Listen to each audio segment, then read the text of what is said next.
বাংলাদেশের বাইরে পৃথিবীর বিভিন্ন প্রান্তে যেখান থেকে চ্যানেলে দেখছেন আপনাদের সকলকে সাদর আমন্ত্রণ তৃতীয় মাত্রা দেখবার জন্যে। সাম্প্রতিক নানা বিষয় নিয়ে আলোচনার জন্য আমার সঙ্গে স্টুডিওতে রয়েছেন আমার বায়ে বসা আছেন জাতীয় সংসদ সদস্য এবং বাংলাদেশ জাতীয়তাবাদী দল বিএনপি কেন্দ্রীয় নির্বাহী কমিটির সদস্য সেলিম রেজা হাবিব, এবং আমার ডানে রয়েছেন বাংলাদেশের কমিউনিস্ট পার্টি সিপিবির সাবেক সভাপতি মোহাম্মদ শাহ আলম। স্বাগত আপনাদের দুজনকেই তৃতীয় মাত্রায়। মিস্টার সেলিম রেজা হাবিব, রাষ্ট্রপতির পদত্যাগ, বাংলাদেশের রাষ্ট্রপতিদের বিদায় পদত্যাগ নিয়ে নানা রকমের ঘটনা আছে। কোনোটা সম্মানজনক, কোনোটা অসম্মানজনক, কোনোটা স্বাভাবিক প্রক্রিয়ায়, কোনোটা অস্বাভাবিক প্রক্রিয়ায়। সো এই বিদায়টিও উনি পদত্যাগ করেছেন, তত বেশি কন্ট্রোভার্সির জন্ম না দিলেও এটা নিয়ে নানা রকমের কথা, মুখরোচক আলোচনা নানা মাধ্যমে আছে। সো পরবর্তী রাষ্ট্রপতিকে সেটি নিয়ে মানুষের অনেক কৌতূহল আছে। আপনারা কিভাবে বিবেচনা করবেন, কি ধরনের ব্যক্তির রাষ্ট্রপতি হওয়া উচিত? রাষ্ট্রপতির যদিও সেই অর্থে বাংলাদেশে খুব গুরুত্ব নেই, কিন্তু সংকটকালে তাদের গুরুত্ব অনেক বেশি। সেই সব বিবেচনা এবং যখন ক্ষমতার ভারসাম্যের আলোচনা হচ্ছে, তো আমরা একটু আপনার কাছ থেকে শুনতে চাই যে আপনারা কীভাবে দেখছেন। ধন্যবাদ জিল্লুর ভাই। চ্যানেলের অগণিত দর্শক শ্রোতা এবং আমার সহ আলোচনা শাহ আলম ভাই, সবাইকে শুভেচ্ছা। রাষ্ট্রপতির পদত্যাগ এটা সাংবিধানিক প্রক্রিয়া। সাধারণত একজন রাষ্ট্রপতি 5 বছরের জন্য নির্বাচিত হন এবং যে দলের হয়ে তিনি নির্বাচিত হন সে দল স্বাভাবিক প্রক্রিয়া যদি 5 বছর ক্ষমতায় থাকে, তিনি নির্বিঘ্নে 5 বছর রাষ্ট্রপতির দায়িত্ব পালন করেন। শাহাবুদ্দিন সাহেবের নিয়োগের সময় কন্ট্রোভার্সি ছিল, কিছু আলোচনা সমালোচনা ছিল, যেহেতু তিনি রাজনৈতিক অঙ্গনের ওইভাবে লোক ছিলেন না। তিনি পেশাজীবী, পেশার সাথে যুক্ত ছিলেন। প্রথমে জাজ হিসাবে ছিলেন, পরবর্তীতে কিন্তু আপনার অঞ্চলেরই মানুষ না, সেটা তো ডেফিনেটলি। তখন তিনি যে দলেরই হোক না কেন, রাষ্ট্রপতি হিসাবে যখন তিনি নিয়োগ পেয়েছেন, অবশ্যই আমরা পাবনাবাসী হিসাবে তাকে সাধুবাদ জানিয়েছি। যদিও তার সেই নির্বাচন নিয়ে বা তার রাষ্ট্রপতি হওয়া নিয়ে অবশ্যই জনগণের কোনো ম্যান্ডেট ছিল না, তারপরেও যেহেতু তিনি রাষ্ট্রপতি হয়েছিলেন, আমরা তাকে সাধুবাদ জানিয়েছিলাম। কিন্তু 5 তারিখের পরিবর্তনের পরে স্বাভাবিকভাবেই রাষ্ট্রপতি পরিবর্তন হবেন, এটাই সর্বজন গ্রাহ্য ব্যাপার, বিদিত ব্যাপার।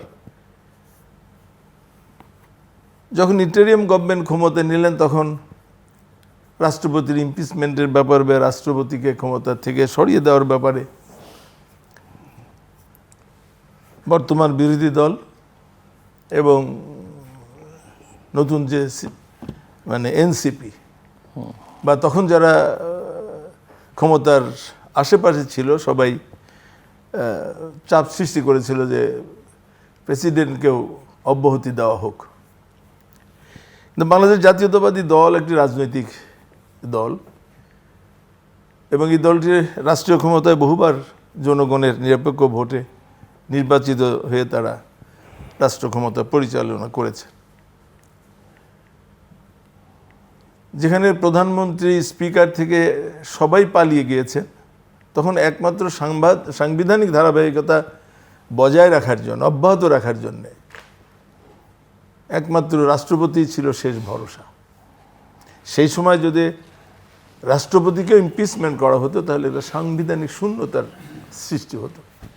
এবং জিল্লাভরে এখানে বলতে দ্বিধা নেই যে যারা সেই সময়, যাদেরকে এদেশের মানুষ সেই সময় রাষ্ট্র ক্ষমতা পরিচালনার দায়িত্ব দিয়েছিলেন, তারা দায়িত্বভার নেওয়ার পর, গ্রহণের পরেই তারা জনগণের কথা ভুলে গিয়ে এবং যে দীর্ঘ যে 18 বছরের যে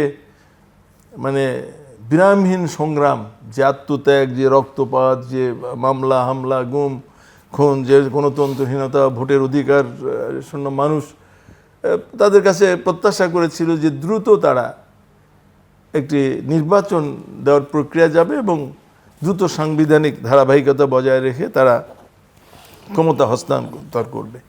কিন্তু আমরা অপার বিস্ময়ে লক্ষ্য করলাম বা দেশবাসী লক্ষ্য করলো যে তারা ক্ষমতায় এসে তারা বেমালুম ভুলে গেলেন যে প্রত্যাশা নিয়ে 2008 থেকে 2024-এর 30শে জুলাই না 30শে জুলাই এবং 30শে জুলাই থেকে 5ই আগস্ট পর্যন্ত যে লোকগুলো মানুষগুলো রক্ত দিল, যারা পঙ্গু হলো আহত হলো, তাদের কথা ভুলে গিয়ে তারা ক্ষমতাকে দীর্ঘস্থায়ী করার জন্যে তারা নানান কৌশল অবলম্বন করলো। সে সময় বাংলাদেশ জাতীয়তাবাদী দলের উপর প্রচণ্ড চাপ সত্ত্বেও সে সময় দল সঠিক সিদ্ধান্তেই ছিল। যদি সেই চাপের কাছে বা তাদের ষড়যন্ত্রের কাছে যদি সেই সময় বাংলাদেশ জাতীয়তাবাদী দলের নেতৃত্ব যদি নথি স্বীকার করতো, তাহলে বাংলাদেশে আজকে গণতন্ত্র আমরা পেতাম। সো একটা স্বাভাবিক অবস্থা এনে তারপর স্বাভাবিক অবস্থায় ওনাকে বললেন আপনারা পদত্যাগ আমরা বললাম, মানে এটা স্বাভাবিক একটা ভাই জিলুর ভাই একটা জিনিস আমরা বলি আর কি, যে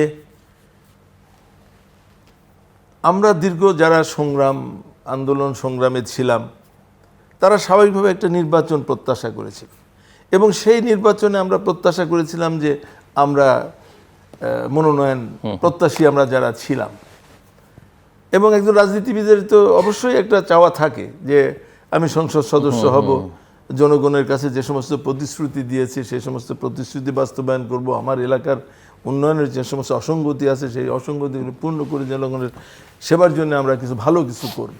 ঠিক একইভাবে কি আমাদের যারা বয়োজ্যেষ্ঠ আমাদের যারা নেতৃবৃন্দ রয়েছেন তাদের কি প্রত্যাশা নেই যে তারাও কেউ একজন ওই রাষ্ট্রপতির চেয়ারে বসবেন, তিনিও সেবা করবেন, তাদের তো প্রত্যাশা আছে।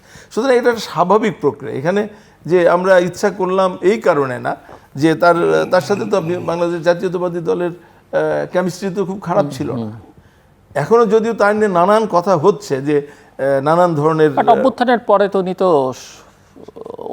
মানে অভ্যুত্থান প্রক্রিয়ার পরবর্তী সকল পদক্ষেপের সঙ্গেই তাল মিলিয়ে চলছিলেন না। তাল মিলিয়ে এই যে মানে আমার মানুষের কৌতূহলের প্রধান জায়গা যেটা সেটা হচ্ছে নেক্সট কি ধরনের রাষ্ট্রপতি আপনারা। আমি সেটা যাচ্ছি, শোনেন, আমি বলবো যে তার বসার ব্যাপারে, তার প্রেসিডেন্ট হওয়ার ব্যাপারে বিতর্ক অবশ্যই রয়েছে। তিনি জনগণের ম্যান্ডেট নিয়ে যারা নির্বাচিত হন নাই তাদের ভোটের দ্বারা নানা রকমের সমালোচনা ছিল, আমরাও সমালোচনা করেছি। 5ই আগস্টের যে ক্রাইসিস, যেটা বাংলাদেশে যে ক্রাইসিসটা শুরু হয়েছিল সেই সময় তার যে ভূমিকাটা, এটাকে আমরা সাধুবাদ জানাই। রাষ্ট্রপতির যে আপনি আগে বলছেন রাষ্ট্রপতির কোনো ক্ষমতা নাই, কিন্তু এই এক জায়গায় কিন্তু কিছুটা ক্ষমতা আছে। এই ক্ষমতার সময় যদি তিনিও বিট্রে করতেন অথবা তিনিও যদি পালিয়ে যেতেন, তাহলে আজকের যে আমরা যে এই যে মুক্ত পরিবেশে যে গণতন্ত্র আমরা পালিয়ে যাওয়া বা নানা রকমের সংকট তৈরির চেষ্টা যদি তিনি করতেন, তাহলে অবশ্যই তো একটা সংকট দেশে তৈরি হবে। What is next? নেক্সট হচ্ছে যে আমরা যেটা বলছি যে সেই জন্য আমি বলবো যে এটা তাকে আমরা তাড়িয়ে দেইনি বা তাকে বিশেষ কারণে না, স্বাভাবিক পরিস্থিতি উভয় পক্ষের সম্মতিতে এটা সম্মানজনক এসছে এবং তিনিও তো বলেছেন যে আমি সময় হলে বা আমি চলে যেতে চাই। তো সেই জন্য এটা স্বাভাবিক প্রক্রিয়া। এর মধ্যে যদিও বিরোধীরা বা অনেকে নানাভাবে এটা বিতর্ক তৈরি করার চেষ্টা করছে, কিন্তু আমরা এর মধ্যে কোনো বিতর্ক দেখি না। এখন স্বাভাবিক পরবর্তীতে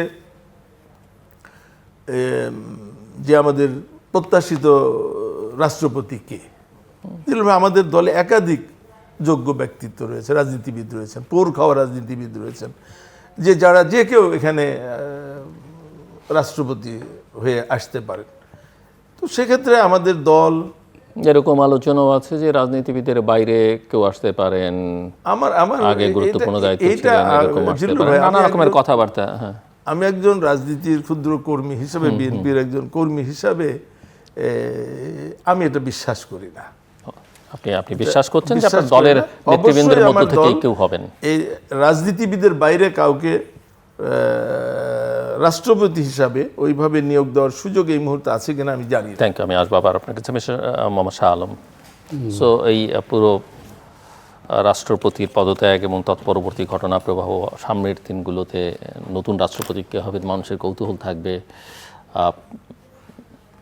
আপনি প্রথমে চ্যানেল আয়ের দর্শক শ্রোতাকে শুভেচ্ছা অভিনন্দন জানাচ্ছি। আমার সাথে আলোচক এমপি হাবিব ভাইকেও শুভেচ্ছা জানাই। এটা তো বাংলাদেশে এখন আলোচনার বিষয়। ইতিমধ্যে রাষ্ট্রপতি পদত্যাগ করেছেন, 90 দিনের মধ্যে আরেকজন রাষ্ট্রপতি নির্বাচিত করতে হবে সংসদকে। তো একটা প্রশ্ন, নেক্সট পার্লামেন্ট সেশনই হয়তো সেটা হবে। এটা সেপ্টেম্বরে হবে শুনছি আমরা, সেপ্টেম্বরে হবে। তো আজকে জুলাই, তো সেপ্টেম্বরের সংসদ অধিবেশনের আগে আগে করলে, পদত্যাগ করলে বহুজন মনে করছে ভালো হতো, এত আগে কেন? এটা এরকম একটা প্রশ্ন মানুষের মধ্যে আছে, জনগণের সাথে আমি মিশে যেটা, যারা রাজনীতি সচেতন মানুষ তাদের মধ্যে এরকম প্রশ্ন আছে। এটা নিয়ে বিভিন্ন প্রশ্ন কিন্তু এগুলো আছে। এই হলো বিষয়টা। শাহাবুদ্দিন সাহেব নির্বাচিত রাষ্ট্রপতি হওয়ার সময় আওয়ামী লীগের সিনিয়র নেতাদেরও বিরোধিতা ছিল, এটা আমরা কম বেশি জানতাম। পলিটিক্যাল লিডার যারা, তারা এটার সাথে একমত হইতে পারেন নাই। তো শাহাবুদ্দিন সাহেব যেটাই হোক, মন্দ ভালো প্রশ্ন বহু রকমের, গত সরকারের এর নানা কর্মকাণ্ডের কারণে নানা বিতর্ক দেশে আছে এবং তার ওই ভূমিকার, অর্থাৎ গত সরকারের ভূমিকার সাথে ওতপ্রোতভাবে শাহাবুদ্দিন সাহেব জড়িত ছিলেন, এটা নিয়ে বিতর্ক আছে। কিন্তু বাংলাদেশের জুলাই যে অভ্যুত্থান, ছাত্র জনতার যে অভ্যুত্থান হয়েছে, তার ফলে যে একটা সাংবিধানিক শূন্যতার সৃষ্টি হয়েছিল, এখানে যতই আমরা তার সম্পর্কে নানা প্রশ্ন করি না কেন, এইখানে আমি বলবো যে দেশকে নৈরাজ্য থেকে মুক্ত করার জন্য, দেশ যে একটা নৈরাজ্যের দিকে চলে যাচ্ছিল, দেশে মব সন্ত্রাস, নানা রকমের আইন বহির্ভূত বহু ঘটনা ঘটছিল, তারও পদত্যাগের জন্য তার ওই ভবনের সামনে আমরা দেখছি বসে থাকতে, বহু আওয়াজ তুলতে। তো এটা হলে দেশে তো একটা সাংবিধানিক শূন্যতা সৃষ্টি হতো। এখানে তার ভূমিকাটা বিএনপির জন্য না, দেশের জন্য এবং বিএনপির জন্য, প্রথমে দেশ, তারপর বিএনপির জন্য, আমাদের দেশের জন্য, গণতন্ত্রের উত্তরণের জন্য তার এই ভূমিকাটা আমাদেরকে স্মরণ করতেই হবে। অ্যাট দ্য সেম টাইম যেটা মিস্টার হাবিব উল্লেখ করছিলেন যে বিএনপিও তাকে নিয়ে কোনো ধরনের কন্ট্রোভার্সি তৈরি হোক সেটা চায়নি। না, বিএনপি এটা চায় নাই। বিএনপি একটা ম্যাচিউর পলিটিক্যাল রোল প্লে করছে এই সময়ে, একটা প্রাজ্ঞ রাজনৈতিক ভূমিকা বিএনপি এটা পালন করছে, খুবই ধৈর্যের সাথে এই কাজটা করছে বিএনপি, এটা আমরা মনে করি। এইটা দেশকে বাঁচিয়ে দিয়েছে একটা নৈরাজ্যের হাত থেকে, একটা অ্যানার্কির হাত থেকে, সাংবিধানিক শূন্যতার হাত থেকে, এবং বাঁচিয়েছে। এবং গণতন্ত্রের উত্তরণটা এখন একটা রেগুলার নির্বাচিত সরকার ক্ষমতায় আসতে পেরেছে। এই টার্মোয়াল সিচুয়েশনে তার যে অবদান আছে একটা, বুঝলাম এই অবদানকে আপনি এইটা এরকম একটা প্রচণ্ড নৈরাজ্যের সময় যখন খুনোখুনি হচ্ছে, তখন যে ভূমিকাটা, এটাকে অস্বীকার করা যাবে না। হ্যাঁ, পরে তার বিভিন্ন রকমের কর্মকাণ্ড থাকতে পারে, তার সম্পর্কে বিভিন্ন কথা আসতেছে, ওগুলো পরের বিষয়। এই জায়গাটা জাতির এবং আমাদের এটা মনে রাখা দরকার। সো এখন রাষ্ট্রপতির যে ধরেন, রাষ্ট্রপতি নির্বাচিত রাষ্ট্রপতি, বদরুদ্দোজীকেও সরিয়ে দেওয়া হয়েছিল। হ্যাঁ, সো এটা একটা সেই সব নানা রকমের অভিজ্ঞতাই তো বাংলাদেশ আছে। সেই প্রেক্ষিতে আপনার কাছে বুঝতে চাই যে আপনি কি মনে করেন কেমন রাষ্ট্রপতি হওয়া উচিত? নানা রকমের আলোচনা আছে।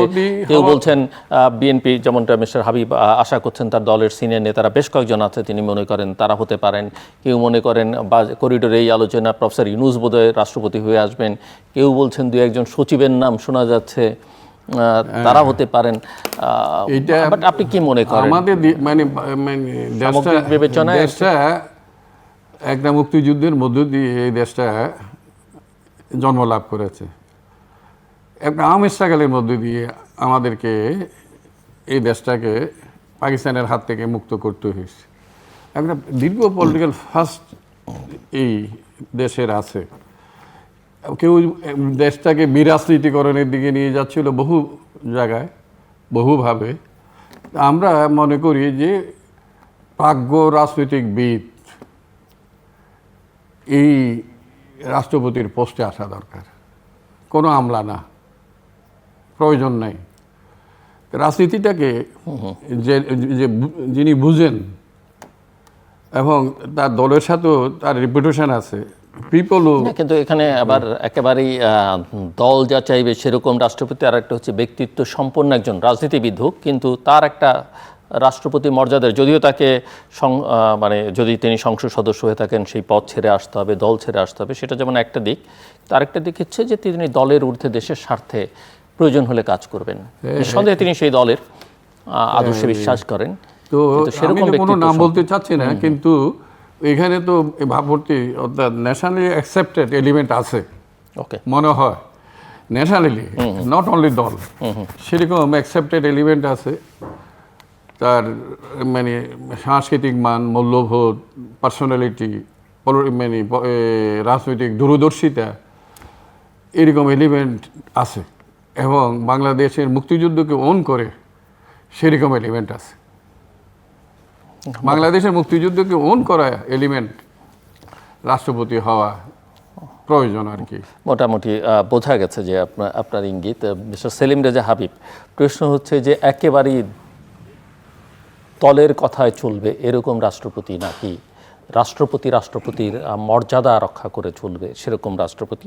এবং এই প্রশ্নটা এখন এই কারণে উঠছে যে অভিযোগ উঠতে শুরু করেছে যে বিএনপিও আসলে দলীয়করণের পথে হাঁটছে।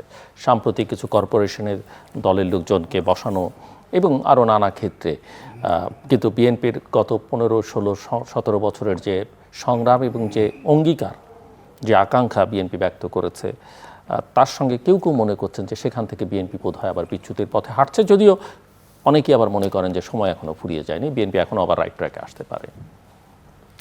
জিলুর ভাই, রাজনীতিতে যদি কিন্তু ব্যবহার অনস্বীকার্য, এটা সবসময়ই থাকে। এবং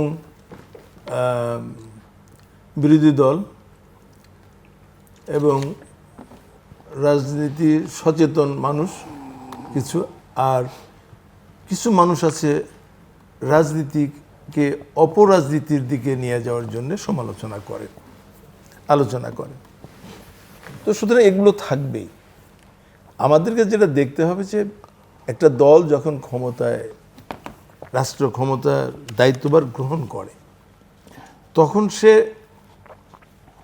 সঠিকভাবে দেশের স্বার্থে, জনগণের স্বার্থে কাজ করছে কিনা, এটা হলো দেখার বিষয়। কাকে কোথায় নিয়োগ দিল এটা ইম্যাটেরিয়াল, এটা খুব বড় ফ্যাক্টর না। এখন ধরেন কাউকে নিয়োগ দিলেন, তিনি সফল হলেন, আমি ধরে নিচ্ছি যে সব, তিনি যদি ব্যর্থ হন বা তিনি যদি কোনো অনৈতিক বা কাজের সঙ্গে যুক্ত হন বা এমন কোনো অসঙ্গত কাজের সঙ্গে যুক্ত হন, তখন তো তার ওই দায়টা তার ব্যক্তির উপরে থাকবে না, দায়টা তো দলের উপরে এসে ডেফিনেটলি দলের উপরে আসবে, এটা অস্বীকার করার কোনো কারণ নেই। তারপরে আমি বলছি যে আমি প্রথমেই বলেছি যে একজন রাজনীতিবিদের একটা উদ্দেশ্য থাকে, বিশেষ করে গণতান্ত্রিক রাষ্ট্র ব্যবস্থায়। এবং রাষ্ট্র সরকার প্রতিষ্ঠান বা রাষ্ট্র সরকার দলকে কি আমরা এক করে দেখতে চাই না প্রত্যেকটাকে আলাদা করে দেখতে চাই? সেটা আলাদা করে তো অবশ্যই এটা মানে, এবং সেইভাবে দেখতে গেলে প্রক্রিয়াটাও তো একই রকম হতে হবে। একই রকম বলি ভাই, রাষ্ট্র রাষ্ট্রের মতো চলবে, দল দলের মতো চলবে। কিন্তু আমাদের তৃতীয় বিশ্বের রাজনীতিতে নট অনলি বাংলাদেশ, যে ভারতকে সবচেয়ে গণতান্ত্রিক দেশ হিসাবে আমরা বেশি, বৃহত্তম গণতান্ত্রিক দেশ, গণতান্ত্রিক দেশ হিসাবে আমরা করি, সেখানে কিন্তু অ্যাকচুয়ালি তো আমরা যারা সংসদ সদস্য তারা তো আইন প্রণেতা, কিন্তু তৃতীয় বিশ্বের দেশগুলোতে আমরা ল মেকারের চাইতে নিজের এলাকায় যার যার এলাকায় নির্বাচন এলাকার উন্নয়ন ডেভেলপমেন্ট কাজের সাথে আমরা বেশি সম্পৃক্ত হয়ে যাই। মানুষের প্রত্যাশাটাও আবার আমাদের কাছে এত বেশি, যেটা আসলে আপনাদের করার কথা না, যেটা আমাদের করার কথা না। কিন্তু যে কনভেনশনটা হয়ে আসছে যুগের পর যুগ, সেখান থেকে কি আমরা রাতারাতি বের হয়ে আসতে পারবো? নাকি আমরা তৃতীয় বিশ্বভুক্ত দেশই থাকতে চাই? না, থাকতে চাই না। এতে আস্তে আস্তে ওই যে বললাম তো, যে আপনাকে দেখতে হবে যে একটা দল রাজনীতিতে সঠিক পথে সঠিক নেতৃত্ব দিচ্ছে কিনা, জনগণের জন্য কাজ করছে কিনা, এবং সেখানে দুর্নীতি, স্বজনপ্রীতি বা যেগুলো আমরা দেখি আর কি, বা মানুষের কথা বা বাক স্বাধীনতা হরণ করা, গণতন্ত্র হরণ করা, ভোটের অধিকার হরণ করা, এই কাজগুলো হলো মূল বিষয়। কারণ আমি যে কথাটা বলতে চাচ্ছি যে আমার নির্বাচন এলাকায় আমরা 5-6 জন প্রার্থী ছিলাম, এরকম প্রত্যেকটা নির্বাচনী এলাকায় 5 জন 7 জন করে প্রার্থী, গত 16-17 বছর আমরা মাঠে কাজ করেছি। এর মধ্যে ধরেন আমাকে হয়তো দলযোগ্য মনে করে আমাকে মনোনয়ন দিয়েছে। তো আমার সাথে আরও যারা ছিল তারাও তো দল করেছে, তারা তো প্রত্যাশা করে, সেই পুরস্কার দল দিবে, রাষ্ট্র বা সরকার। না, আমি বলি এটা আপনি এই পদগুলো, এটা তো আমি বললাম যে কিছু কনভেনশন আছে, যে আমি যদি একজন আমলা যদি সে ব্যাক করতে পারে, চুক্তিভিত্তিক যদি আসতে পারে, সেটা তো ভালো প্র্যাকটিস না। প্র্যাকটিস না, কিন্তু আমাদের দেশে প্র্যাকটিস তো হয়ে আসছে। আমলা হিসেবে যারা রানিং আছে তারা তো সেখানে ডিসঅ্যাপয়েন্টেড হয়। আমি বলি অনেক সময় তো যোগ্য লোকের অভাব রয়েছে। একটা জিনিস আপনাকে তো অস্বীকার করার কোনো কারণ নাই, যে 17 বছরের জঞ্জাল কি আপনি 17 দিনে সাফ করতে, পরিষ্কার করতে পারবেন, বা 17 মাসে পারবেন? রাষ্ট্রের প্রতিটি রন্ধ্রে রন্ধ্রে আপনার তারা বসে আছে। আমি একজন সংসদ সদস্য হিসাবে আমার জেলার কথাই যদি আমি বলি, সেখানে এখন পর্যন্ত আমরা খুব ভালো অবস্থানে নাই, বিশেষ করে প্রশাসনিক দিক দিয়ে বলি, যেখানে বলি না কেন। কারণ একটা রাষ্ট্র চলে তো রাজনীতিবিদ এবং প্রশাসন দুটো সম্মিলিত। আমরা পলিসি মেকার, তারা বাস্তবায়ন। আমি পলিসিতে, আমি এখনই গাড়িতে আসতে আসতে আমি আমার পানি উন্নয়ন বোর্ডের এসি এবং এক্সিকিউটিভ ইঞ্জিনিয়ারকে আমি একটু কথা বলতে বলতে আসছিলাম। মন্ত্রী, আমার নদী, আমার এলাকাটা পদ্মা, যমুনা এবং হুরাসাগর, 3টা নদী বেষ্টিত, ভেঙে যাচ্ছে, বাড়িঘর ভেঙে যাচ্ছে, জনপদ, মসজিদ, স্কুল, কলেজ ভেঙে যাচ্ছে। মন্ত্রী বলে দিয়েছে ডিজিকে, ডিজি বলে দিয়েছে চিফ ইঞ্জিনিয়ারকে। এখন মাঠ পর্যায়ে যে আসে তারা কাজ করছে না। এক্সিকিউটিভ ইঞ্জিনিয়ার ধাক্কাচ্ছে সুপার ইঞ্জিনিয়ারকে, সুপার ইঞ্জিনিয়ার দোষ দিচ্ছে হলো এক্সিকিউটিভ ইঞ্জিনিয়ারকে। তাহলে আপনি বলেন, কিন্তু দায় তো আমাদের। যার বাড়ি ভাঙছে, যে স্কুলটা ভাঙছে, যে শিক্ষা প্রতিষ্ঠান ভেঙে যাচ্ছে, জনগণ তো আমাদের কাছে প্রশ্ন করছে। তো এই জায়গায় যে আমাদের যে শূন্যতা রয়েছে, তো সেই জন্য কিছু কিছু ক্ষেত্রে আমাদের এই শূন্যতা পূরণ করার আগ মুহূর্ত, মানে কিছু ক্ষেত্রে চুক্তিভিত্তিক, কিছু ক্ষেত্রে দলের লোকজনকে প্রোভাইড করে আমাদেরকে একটু এগিয়ে যেতে হবে। এখানে এটা যদি এমন হতো যে না, বাংলাদেশের প্র্যাকটিস একেবারেই ছিল না, তবে অতীতের যে কোনো সময়ের চাইতে এই পরিমাণটা অনেক কম। আপনি বলছেন না ঝুঁকি আছে, অবশ্যই ঝুঁকি আছে, অবশ্যই ঝুঁকি আছে। তা যেহেতু আমাদের প্রিয় নেতা তারেক রহমান যাকে যে দায়িত্ব দিচ্ছেন, তিনি সততার সাথে তার দায়িত্ব পালন করার চেষ্টা করছে। যাদেরকে নিয়োগ দিয়েছে আমি দৃঢ়ভাবে বিশ্বাস করি তারা সফল হবেন। বিশ্বাস আলম, মানে যেটা আমরা আলোচনা করছিলাম যে ওই রাষ্ট্রপতির আলোচনার প্রেক্ষিতে একেবারে দলের লোক হবে কিনা, আপনিও বলছেন যে রাজনীতিবিদ দলের লোক হওয়া উচিত এবং বিএনপিতে সেটা আছে, আমি ওই আলোচনা। কিন্তু কিছু কিছু অভিযোগ এখন অনেকেই করছেন যে বিএনপি সব নিজের লোকজনকে নানান জায়গায় বসাচ্ছে। বিএনপির আবার বক্তব্য হচ্ছে, যেটা মিস্টার হাবিব বলছেন, যে খুবই ডিফিকাল্ট। 15 বছরে আওয়ামী লীগ যা বসিয়ে গেছে, এরপরে 2 বছরে অন্তর্বর্তীকালীন সরকার এবং তাদের ছত্রছায়ায় জামাত, এনসিপি যা বসিয়েছে, সেখান থেকে তাদেরকে নিউট্রালাইজ করা বা প্রশাসনকে, যে কারণে তারা, স্বয়ং প্রধানমন্ত্রী বলছেন যে প্রশাসন আসলে সেই অর্থে খুব একটা কোঅপারেট হয়তো করছে না বলে ওনারা মনে করছেন। সো কিন্তু অভিযোগ আবার ওই যে বিভিন্ন জায়গায় তারা নিজের দলের লোকজনকে বসাচ্ছেন, আপনি এটাকে কিভাবে দেখেন? এটা কি ব্যালেন্স, এটা কি প্রয়োজন, এটা কি আরো না? একটা হলো একটা অস্থিতিশীল পরিস্থিতিতে কিছু নিয়োগ যেগুলো লোকাল গভর্নমেন্টের হয়েছে, লোকাল গভর্নমেন্ট এবং রিসেন্টলি প্রায় 11টা কর্পোরেশনে প্রতিষ্ঠানে এগুলো হয়েছে, চেয়ারম্যান এটা কোনো পার্মানেন্ট মানে 1 বছরের জন্য নিয়োগ দেওয়া হয়েছে। এটা পার্মানেন্ট যদি হয়ে যায় তাহলে এটা দলীয়করণের জায়গায়, যেটা হয়ে গেছে গত 17 বছরে হয়েছে, সেই জায়গায় চলে যাবে। যেটা করা দরকার আমাদের ডেমোক্রেটিক প্র্যাকটিস প্রশাসনের, এখানে অন্তর্বর্তীকালীন সরকারের সময় বিভিন্ন কমিশন হয়েছিল, সংস্কারের মানে কমিটিগুলো হয়েছিল। যেটা আপনি বললেন যে এতক্ষণ আপনার এলাকায় ওই যে বিভিন্ন প্রশাসনিক কর্মকর্তারা কি করছে, বিএনপি যেটা যে 133টা যে অধ্যাদেশ, যে অধ্যাদেশগুলোর মধ্যে 4টা ফান্ডামেন্টাল মানে আমাদের দেশের সরকারের রিস্ট্রাকচারিংয়ের 4টা ফান্ডামেন্টাল জায়গা কিন্তু ওইটা অনুমোদন দেয় নাই, যেটা এই সরকার পরিচালনার জন্য খুবই প্রয়োজন।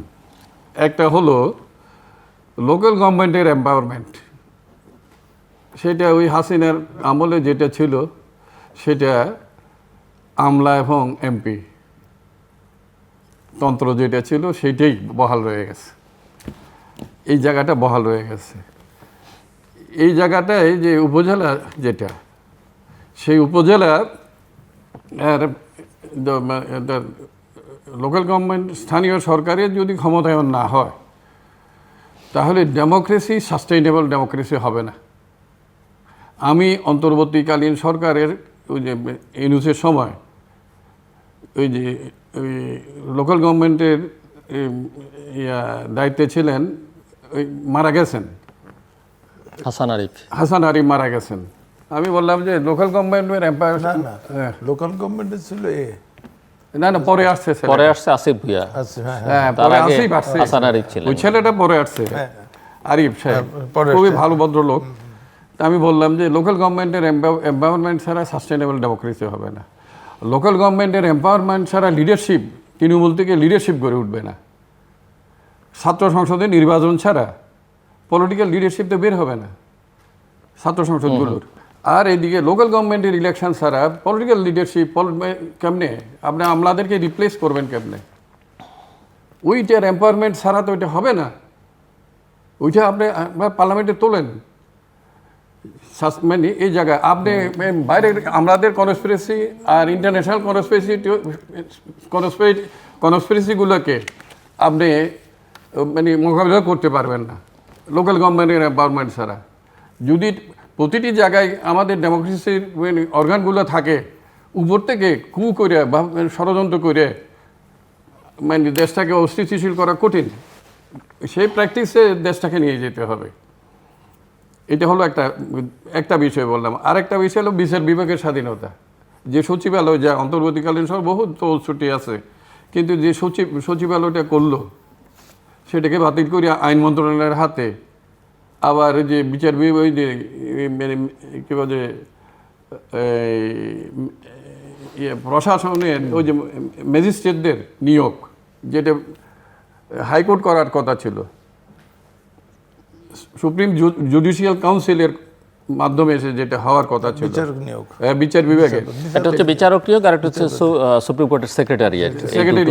তাহলে নিয়োগ বদলি সবগুলো সুপ্রিম কোর্টের হাতে থাকার কথা ছিল, সেটা এখন আবার আইন মন্ত্রণালয়ের এখানে নিয়ে গেছে। পর বলছে যে আরও এটাকে আমরা রিফাইন করবো, অমুক করবো, এই কথাগুলো আমরা শুনতেছি, ভবিষ্যৎ সেটা বলবো। এটা কিন্তু এই ডেমোক্রেসির একটা প্রাতিষ্ঠানিক রূপ দেওয়ার জন্য এটা খুব ভালো জিনিস হয় নাই। আরেকটা হলো মানবাধিকার কমিশন, আরেকটা হলো গুম কমিশন। হ্যাঁ গুম কমিশন, দুদক। তাহলে এগুলো যদি অটোনমাস না হয়, স্বায়ত্তশাসিত না হয়, এদের যদি ওইভাবে মানে ক্ষমতা না থাকে, তাহলে তো হাসিনা যেটা করছে দলীয়করণের যে জায়গা, এগুলো হয়তো রাষ্ট্রের একটা, এগুলো প্রতিষ্ঠান, এগুলোকে এম্পাওয়ারমেন্ট করা, যেমন এই যে সাংবাদিকদের এই স্বাধীনতার জায়গা এখনও বহু আগের ভীতির কারণে এখনও সেলফ সেন্সার সাংবাদিকরা এখনও আছে। কদ্দূর বলবে না, এরকম সেলফ সেন্সার নিজেদেরকে নিজেরা করছে, এই জায়গাগুলো আমরা দেখছি। তাইলে এই যে যেটা আপনি আমরা যেটা বলছি, এখানে তো আরেকটা কথা বলি, সরকার, আমাদের দেশটা তো গ্লোবাল, আমাদের দেশটা পৃথিবীর মধ্যেই তো, এই দেশটাকে এই দেশটা বহু এখন বহু ক্রস রোডের মধ্যে আছে। নির্বাচিত একটা সরকার এসেছে ক্ষমতায়, তার এখন সমালোচনা করার সময় এখনও আসে নাই। হ্যাঁ, তার কাজের মধ্য দিয়ে সেটা দেখবে। 2001 থেকে 2006 তারেক জিয়া, আর বর্তমান তারেক জিয়া আকাশ পাতাল তফাৎ মনে হচ্ছে। 2001 থেকে 2006 তারেক জিয়া, এখন তারেক জিয়া বহু ম্যাচিউর তারেক জিয়া বলে মনে হচ্ছে। সে কি দলের নেতা? বয়স বেড়েছে না? বয়স এটা আমি বললাম, ওখানে ওই কথাগুলো আনছি না আমি। লন্ডনে ছিলেন, সে এখন দলের প্রধানমন্ত্রী তখন তো এগুলো ছিলেন না। কিন্তু মানুষের উনি যেটা এই বলছেন যে সবার আগে বাংলাদেশ, কিন্তু দুইটা জিনিসে সবার আগে বাংলাদেশটা আটকে গেছে। একটা হলো বাণিজ্য চুক্তি, এটাকে আমি বাণিজ্য চুক্তি বলবো না, এটা হলো বাংলাদেশের জন্য দাসত্বের চুক্তি হয়ে গেছে সেই চুক্তি।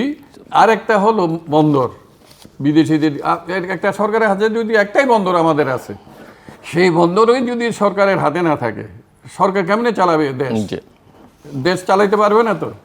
আর এই যে বাণিজ্য চুক্তি করেছে, এটা হলো এই সরকারের আগে হয়েছে, 12 তারিখ 12 ফেব্রুয়ারি নির্বাচন, আর 9 ফেব্রুয়ারি এটা করছে। এই যে কোথায় নিয়ে আবার তখন বলছে, সাংবাদিকরা বারবার জানতে চাইছে যে নন ডিসক্লোজার এগ্রিমেন্ট, যে এটা গোপনীয়। আরে আমার দেশ বিক্রি হয়ে যাচ্ছে, এইটা ওখানে চলে গেল। তাহলে যে সবার আগে বাংলাদেশ তো এখন আমরা দেখছি যে আমেরিকার পকেটে ঢুকে গেছে, এই জায়গাটা হয়ে গেছে। এইখানে এই বিএনপি জনগণের ভোটে নির্বাচিত বহুদিন পর, 2014, 2018, 2024 মানুষ ভোট দিতে পারে না, ভোট নির্বাসনে চলে গিয়েছিল।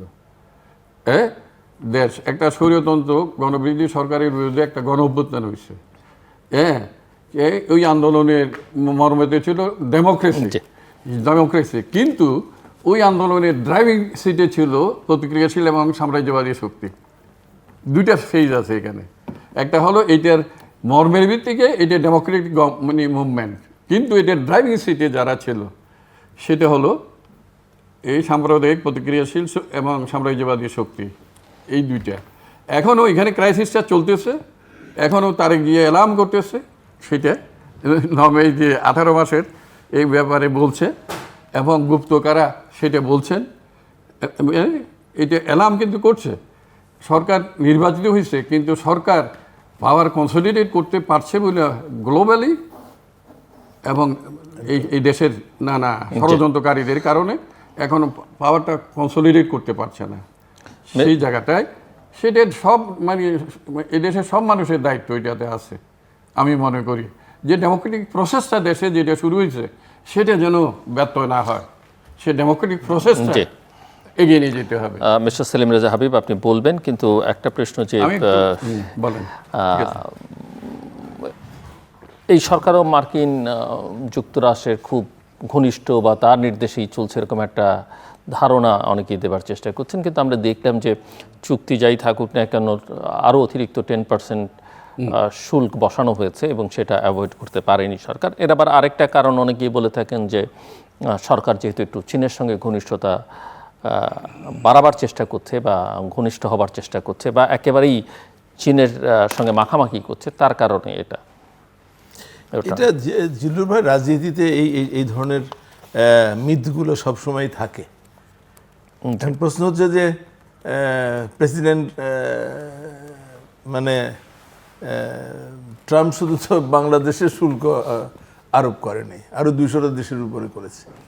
শুধু এখানে মাখামাখির বিষয়গুলো এরকম না, বাট আমরা একটা গভর্নমেন্টকে একটু মানে বিব্রত করার জন্যে বা একটু সুরসুরি দেওয়ার জন্য নানান ধরনের কথা আমরা বলি। ভাই একটু আগে বলছে যে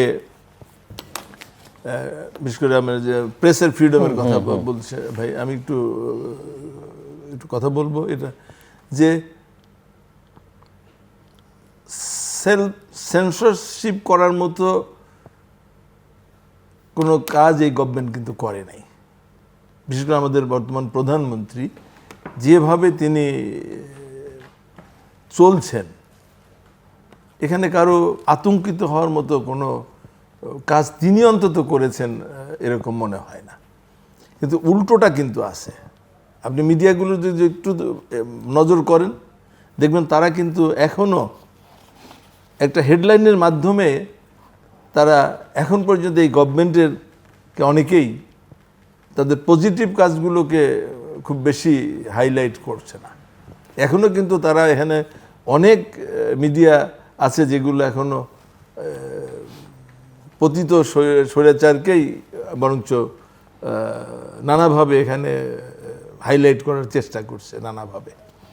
তো শুধু এগুলো থাকবে। এরপরেও যেহেতু আমাদের নেতা তারেক রহমান,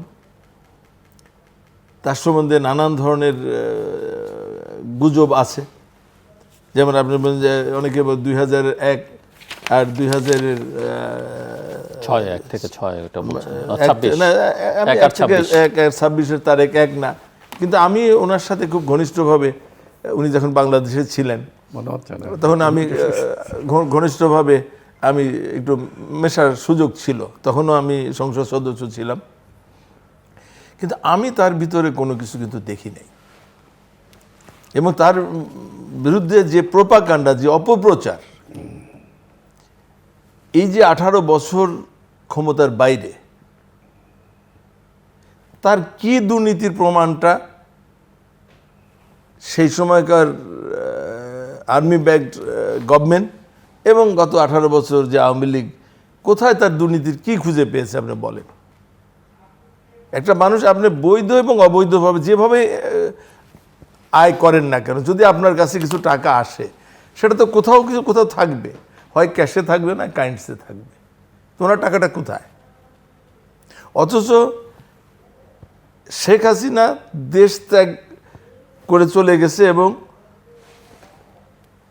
উনি 6 তারিখে গেলেন, 4 তারিখে কিন্তু ওনার গোটা পরিবার কিন্তু দেশ থেকে চলে গেছেন, নিরাপদে তারা চলে গেছেন, আমরা দেখছি। কিন্তু তারপরে তার যে সম্পদের, তার পরিবারের যে সম্পদের এখন আমরা যেখানে সেটা খুঁজে পাচ্ছি, এই পরিবারের সম্পদটা কোথায়? অথচ তার বিরুদ্ধে কিন্তু অপপ্রচার করছে। তো সুতরাং আমি অন্তত ব্যক্তিগতভাবে তারেক রহমানকে আমি কখনো কোনো এই জাতীয় কাজের সঙ্গে যুক্ত হতে আমি দেখিনি। আর এখন তো যে বললাম যে তিনি পরিবর্তিত একজন রাজনীতিবিদ, তিনি তার বয়স হয়েছে রাজনীতিতে, তিনি শ্রম দিয়েছেন, জানার চেষ্টা করেছেন, মানুষকে বোঝার চেষ্টা করেছেন, দেশবাসীর পালস বোঝার চেষ্টা করেছেন, দেশের মানুষ কি চায়, কি করা উচিত, কি করা উচিত না, এগুলো তিনি অনুধাবন করে সেভাবে চালানোর চেষ্টা করছেন। কিন্তু তাকে তো আমরা উৎসাহিত করছি না, বরঞ্চ তার এই কর্মকাণ্ডকে আমরা নানা ন্যারেটিভ দিয়ে বিতর্কিত করার চেষ্টা করছি। তাহলে একটা মানুষ ভালো কাজ করতে যাচ্ছে, তাকে আমাদের উৎসাহিত দেওয়া উচিত না, উৎসাহ দেওয়া উচিত না? হ্যাঁ, তখন যদি সে কোনো খারাপ কাজের দিকে যায় তখন অবশ্যই আমরা কেন সবাই তার সমালোচনা করবে বা তখন তার বিরুদ্ধে করবে। মিস্টার শাহ আলম কিছু প্রসঙ্গ টেনেছিলেন যে ওই যে আমি একটা সেই দিকে কিছু জায়গায় যে আপনি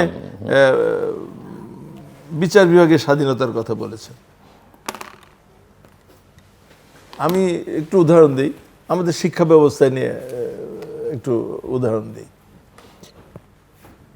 ফ্যাসিস্ট সরকার শিক্ষা ব্যবস্থার মধ্যে হঠাৎ করে একটা পরিবর্তন আনলেন। যে কি প্রশ্ন যেন, কি নৈবত্তিক, মানে কি একটা মানে ঠিক মানে আমি ভুলে গেলাম আর কি, যেটা টিচাররাই বোঝে না, অথচ সেইটা ঢুকাই দেওয়ার ফলে হলো না ছাত্র কিছু বোঝে, না টিচার কিছু বোঝে, আলটিমেট রেজাল্ট দাঁড়ালো যে নকলটা অবারিত করে দেওয়া হলো তাদের পাশের সুবিধার জন্য। আগে তো আমাকে বুঝতে হবে যে আমি একটা আইন এখানে ইন্ট্রোডিউস করব, সেই আইনটা প্রতিপালন করার মতো মানসিকতা তো আমাকে মানুষের মধ্যে তৈরি করতে হবে। আপনি বিচার বিভাগের স্বাধীনতার কথা বললেন, আজকে যদি এই ফ্রিডমটা দেওয়া হয়, এই যে 5ই অগস্টের পরে জেলখানায় কোনো আসামি কি আর ছিল অবশিষ্ট? এই যে যারা এই যে আমাদের যে মানে কি বল আন্ডারওয়ার্ল্ডের যাদেরকে বলা হয় আর কি, সবাইকে তো বিচারপতিরা জামিন দিয়ে দিল। কেন দিল? কিন্তু এর আগে তো দিতে পারে নাই। তাহলে যদি আপনি এদেরকে আপনি দিলেন, আপনার স্বাধীনতা দিয়ে দিলেন, তখন তারা যা খুশি তাই করবে, এইভাবেই করবে। এবং আমি ভুক্তভোগী, আমি নির্বাচনের আগে এই টেবিল জায়গায় বসে, জিল্লুর ভাইয়ের তো মনে আছে, আমি এই জায়গায় বসে বলেছি যে আমি কোনো সন্ত্রাসী, চাঁদাবাজ, মাদক ব্যবসায়ীর ভোটের আমার দরকার নেই, আমি তাদের ভোট চাই না, তারা যেন আমাকে ভোট না দেয়। এবং আমি প্রতিটি নির্বাচনের সময় আমি এই কথা বলেছি এবং জনগণ আমাকে ভোট দিয়েছে। এবং এই কারণে জনগণ, আমি 1,38,000 প্রায় 39,000 ভোটের ডিফারেন্স আমি বিজয়ী হয়েছি। সেই সন্ত্রাসীদের বিরুদ্ধে আমি এর মধ্যে একটা সেমিনার করেছি প্রশাসনের সবাইকে নিয়ে এবং ঘোষণা করেছি এদেরকে গ্রেপ্তার করে পুলিশ গ্রেপ্তার করে দিচ্ছে, যাওয়ার সাথে সাথে 1-2 দিন পরে জামিন নিয়ে চলে আসছে। তাহলে আপনি বিচারকের চেয়ারে বসে আছেন, আপনি এটা বুঝবেন না যে দেশটা যে মাদকের কারণে, এই মাদকের কারণে দেশটা যে রসাতলে যাচ্ছে, মাদক যেভাবে বিস্তার লাভ করেছে। প্রত্যেকটা বিচারপতির কিন্তু একটা ইনহারেন্ট পাওয়ার আছে, তিনি যে কোনো লোকে জামিন দিতেও পারেন, নাও পারেন। তাহলে আপনি বিবেকের চেয়ারে বসে থেকে যদি এইটুকু আপনি না করতে পারেন যে এই মাদক যাদের ব্যবসায়ী, যারা মাদক ব্যবসা করে, তাদের আমি জামিন কেন দিচ্ছি, আমি তো তাদের ফ্রিডম দিয়ে আপনি কতটুকু অর্জন করতে পারবেন, এটা আমাদেরকে ভাবতে হবে। আর যে কয়টা বিলের কথা বলা হয়েছে, এই বিলগুলো নিয়ে প্রত্যেকটা রাজনীতিবিদের সঙ্গে, দলের সঙ্গে আলোচনা করে, এই যে আমি যে কথাটা বললাম এখানে, এই ধরনের সমস্যা অনেক রয়েছে, এগুলো আলোচনা করে এই একটা যে 4টা বিল বাদ রাখা হয়েছে, একটা বিলও সমস্ত স্টেক হোল্ডারের সাথে আলোচনা করে এই বিলগুলো সংশোধন আনা হবে এবং সেটা জনগণের স্বার্থেই করা হবে, জনগণের স্বার্থের বাইরে। কারণ আজকে আমি যে আইন, সেই আইনকে তো কালকে আমার বিপক্ষে চলে যাবে, এটা তো প্রমাণিত। এই ব্যাপারে বিএনপি অন্তত সচেতন, আমাদের প্রিয় নেতা তারেক রহমান অত্যন্ত কনসাস। ফাইনাল রাউন্ডে মিস্টার শাহ আলম। আচ্ছা, যেটা হলো এখানে যে শেখ হাসিনার আমলে ধরেন প্রশাসনের দলীয়করণ, বিচার বিভাগের দলীয়করণ, অর্থাৎ গোটা রাষ্ট্র প্রশাসন সর্বত্র দলীয়করণ, হ্যাঁ, চূড়ান্ত পর্যায়ে, স্যাচুরেশন পয়েন্টে চূড়ান্ত পর্যায়ে চলে গেছিল। বিচার বিভাগ, সাংবাদিকদের স্বাধীনতা, হ্যাঁ, লোকাল গভর্নমেন্ট, স্কুল কলেজ বিশ্ববিদ্যালয় সর্বত্র ক্যাডারদের দৌরাত্ম, হ্যাঁ, তারপরে কী বলে যে গণরম কালচার, হয় নাই কোনটা, সবগুলো হয়েছে, হ্যাঁ। তারপর এই যে উনি নিজে কওমি জননী হয়ে গেলেন, দায়রাকে মাস্টার ডিগ্রি দিলেন। তারপর 13 দফা, হ্যাঁ, 13 দফা ওই যে হেফাজতে 13 দফা মেনে শিক্ষা কারিকুলাম পাল্টিয়ে দিলেন। এগুলো তো মুক্তিযুদ্ধের সাথে যায় না। আপনারা মুক্তিযুদ্ধকে এখনও মানে হোল্ড করছেন।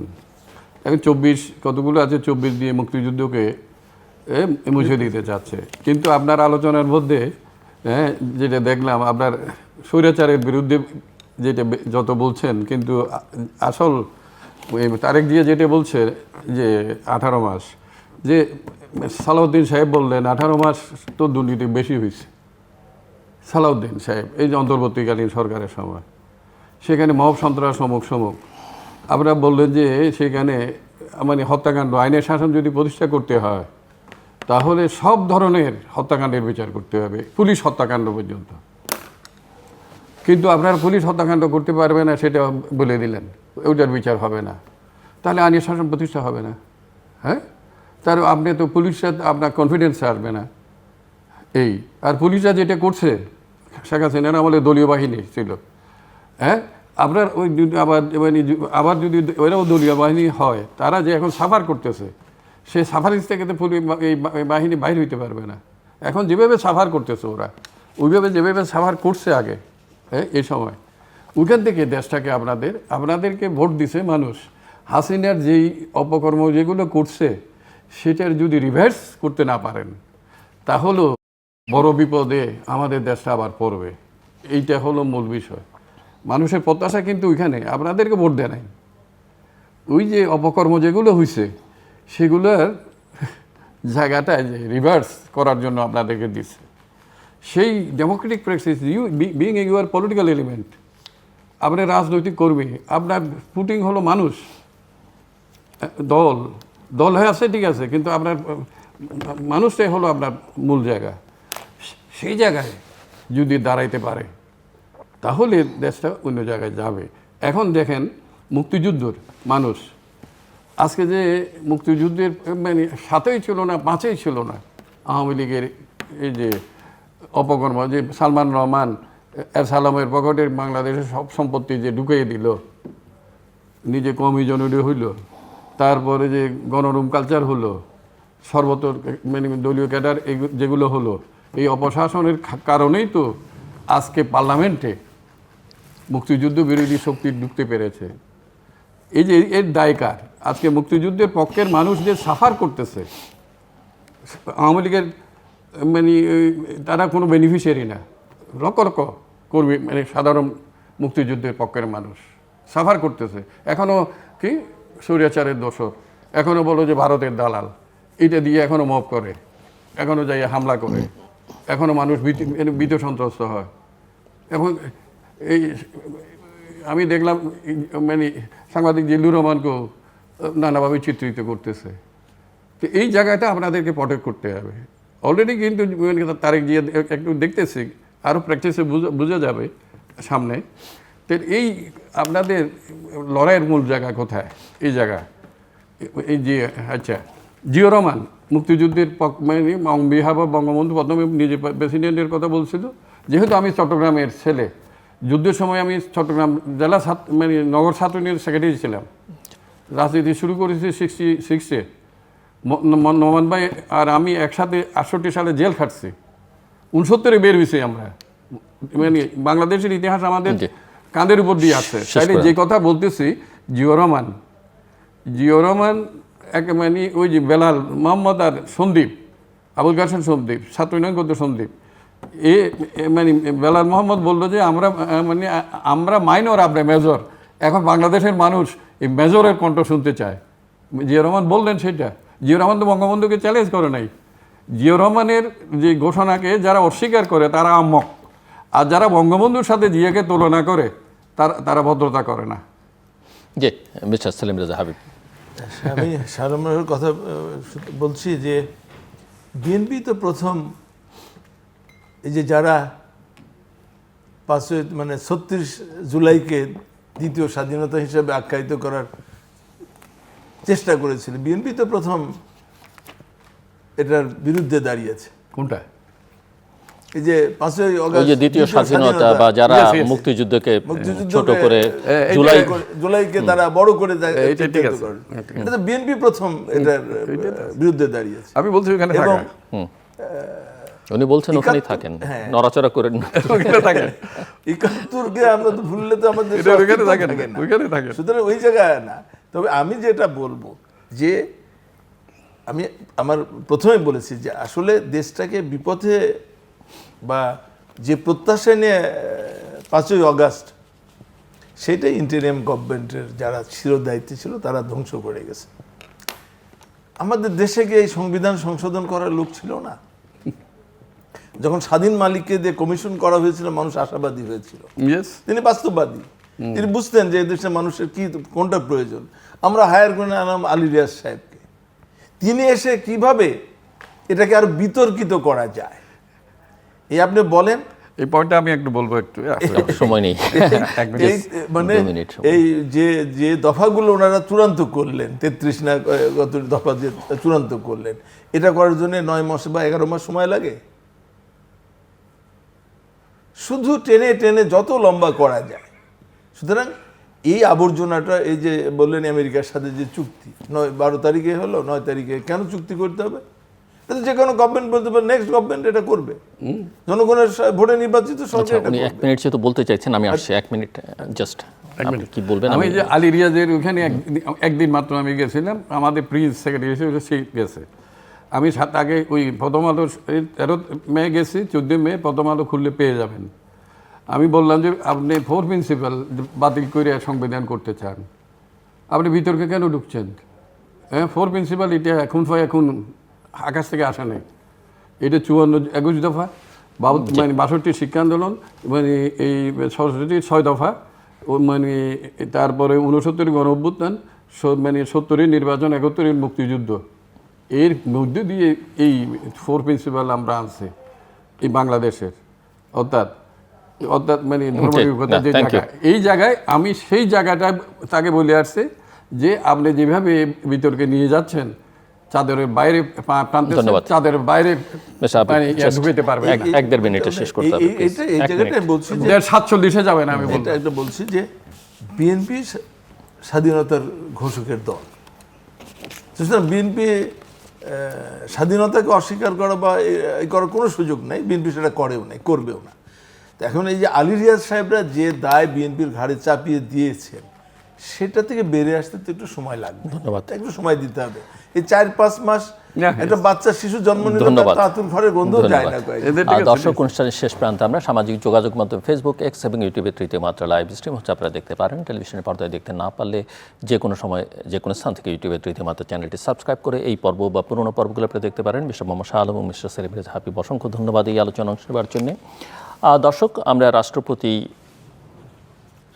পদত্যাগ এবং ভবিষ্যৎ রাষ্ট্রপতি কে হবেন সেটি নিয়ে আলোচনা করছিলাম। কে হতে পারেন, কেমন রাষ্ট্রপতি আমরা চাই। নিঃসন্দেহে তিনি যেহেতু রাষ্ট্রের প্রধান হবেন, সেরকম ব্যক্তিত্ব সম্পন্ন একজন মানুষ, রাজনৈতিকভাবে প্রজ্ঞাবান, বাংলাদেশের স্বাধীনতা, সার্বভৌমত্ব, মুক্তিযুদ্ধকে যিনি মাথায় তুলে রাখবেন, এরকম একজন মানুষকে, এবং শিক্ষিত, সজ্জন, সংস্কৃতিবান, আমার অতিথিদের একজন বলছিলেন, এরকম একজন মানুষকে বাংলাদেশের মানুষ এবং সবার কাছে যার গ্রহণযোগ্যতা আছে, সকল মহলের কাছে, নিঃসন্দেহে তিনি বিএনপি করবেন, এটাই দুজন বলছিলেন যে রাজনীতিক হওয়াই ভালো। কিন্তু এমন রাজনীতিবিদ যিনি অপরের কাছে, প্রতিপক্ষের কাছেও তুলনামূলক বিচারে গ্রহণযোগ্য, এমন একজনকে আমরা রাষ্ট্রপতি দেখতে চাই। এই আলোচনার মধ্যে এসে দলীয়করণের প্রসঙ্গ। দলীয়করণ বাংলাদেশে একটা ব্যাধিতে পরিণত হয়েছে বহু বছর ধরেই। এই ব্যাধি থেকে মুক্ত করবার দায়টাও বর্তমান ক্ষমতাসীনদের, কারণ তারা জানেন যে দলীয়করণের প্রভাব কিভাবে সমাজের অন্য একটা গোষ্ঠীকে বিপন্ন করে তুলতে পারে, তাদের জীবনকে বিপন্ন করে। এবং আজকে যারা ক্ষমতায়, তারা যে চিরকাল ক্ষমতায় থাকবেন এমনটি নয়। যে কারণেই আমরা এমন একটা ব্যবস্থা চাই যে ব্যবস্থার সুফল আসলে বাংলাদেশের মানুষ সবাই পাবে, এবং সেই দায় তাদের উপরে এসছে। আলোচনার মধ্যে আমার অতিথি একজন বলছিলেন যে ডেমোক্রেটিক প্রসেসটা যেন কখনো ব্যাহত না হয়। আমরা আলোচনা করছিলাম, আমার আরেক অতিথি বলছিলেন যে পৃথিবীর বৃহত্তম গণতান্ত্রিক দেশ ভারতের প্রসঙ্গটা আলোচনা এসছে। নিঃসন্দেহে প্রতিবেশী হিসেবে ভারতের উপরে আমাদের রাগ, ক্ষোভ, অভিমান, নানান কিছু আছে, সম্পর্কের একটা টানাপোড়েন আছে। আবার প্রতিবেশীকে আমরা বদলাতে পারবো না, সে কথাও আছে। কিন্তু ভারত পৃথিবীর একটা অন্যতম বৃহত্তম দেশ, দীর্ঘদিন তারা গণতন্ত্রের চর্চা করেছে। আমাদের মূল অভিযোগটা যে নিজেরা গণতান্ত্রিক দাবি করে, কিন্তু অন্য দেশে গণতন্ত্র আছে কিনা, নেইবারদের মধ্যে গণতন্ত্র আছে কিনা, সেই দিকে তাদের খুব একটা নজর নেই। এটি একটা বড় অভিযোগ ভারতের বিরুদ্ধে। আরেকটা অভিযোগ যে ভারত একটা অসাম্প্রদায়িক ধর্মনিরপেক্ষ রাষ্ট্র এখন একেবারে ধর্মভিত্তিক রাষ্ট্রে পরিণত হচ্ছে। বাট এগুলো ভারতের অভ্যন্তরীণ বিষয়। তারপরও বড় কথা হচ্ছে যে ভারতে একটা নির্বাচন হয়, জনগণই আসলে ওরকম একটা রাষ্ট্র চাইছে, সেটাও অস্বীকার করবার কোনো সুযোগ নেই। তার হয়তো ভালো মন্দ নানা দিকে আলোচনা করতে আমরা পারি, কিন্তু একটা বিষয় মাথায় রাখতে হবে যে ভারতে যেটা দেখেছি আমরা সাম্প্রতিককালেও আমরা দেখলাম একটা বড় আন্দোলন, কিন্তু সেই আন্দোলন, একই ধরনের আন্দোলন কিন্তু আমরা বাংলাদেশে দেখেছি, আমরা নেপালে দেখেছি, শ্রীলঙ্কায় দেখেছি। একটা বড় পার্থক্য যে ভারতে অভ্যুত্থান করে সরকার বদল হয় না, ভারতে সামরিক কু করে, সামরিক অভ্যুত্থান করে সরকার বদল হয় না। ভারতে সরকার বদল হয় সাংবিধানিকভাবে, নির্বাচনের মধ্য দিয়ে। সেখানে হয়তো রাজনৈতিক দলগুলোর মধ্যে নানা মেরুকরণ হয়, কিন্তু ভারতের স্বাধীনতার পর থেকে আজ অবধি ইতিহাসে কোনো গণ অভ্যুত্থান অথবা কোনো সামরিক অভ্যুত্থান কিন্তু সরকার বদল করেনি। এটা হচ্ছে ভারতীয় গণতন্ত্রের একটা বড় শক্তি, গণতন্ত্রের প্রতি তাদের শ্রদ্ধাবোধের জায়গা, এবং সেখানে প্রতিষ্ঠানগুলো কাজ করে। যে আমরা চাইবো যারা আজকে বাংলাদেশে ক্ষমতায় আছেন তারা এমন একটা বিধি ব্যবস্থা করুন, এমনভাবে প্রতিষ্ঠানগুলোকে গড়ে তুলুন যে আমাদের গণতান্ত্রিক ব্যবস্থা যেন কখনো আর ব্যাহত না হয়, কোনো ধাক্কায় হোঁচট যেন না খায়। অভ্যুত্থান, নিশ্চয়ই অভ্যুত্থানের সুফল আমরা পেয়েছি, কিন্তু অভ্যুত্থান করে সরকার নামানো যায়, অভ্যুত্থান করে কিন্তু বা অভ্যুত্থানের শক্তি কিন্তু রাষ্ট্র পরিচালনা করতে যে পারে না, সেটা কিন্তু আমরা ইতিহাসে দেখেছি, নিকট অতীতেও আমরা দেখলাম। কাজে এই শিক্ষাটা যেন আমরা গ্রহণ করি। আমাদের সঙ্গে থাকবার জন্য অসংখ্য ধন্যবাদ, আপনাদের সবার জন্য শুভকামনা।